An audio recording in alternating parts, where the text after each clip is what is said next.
You ask Tiger to solve. This deals with linear equations with one unknown. The final result is x equals 24/7.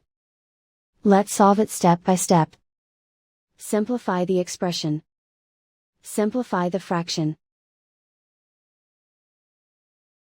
Group the coefficients.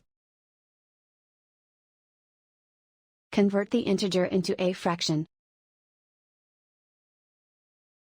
Combine the fractions. Combine the numerators.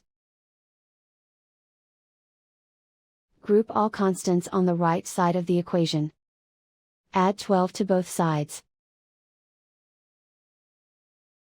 Simplify the arithmetic.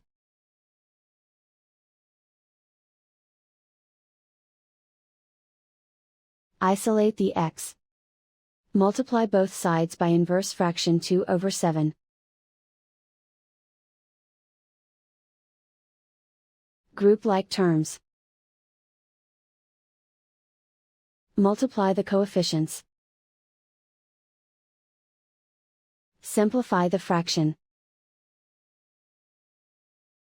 Multiply the fractions. Simplify the arithmetic. And so the final result is x equals 24/7.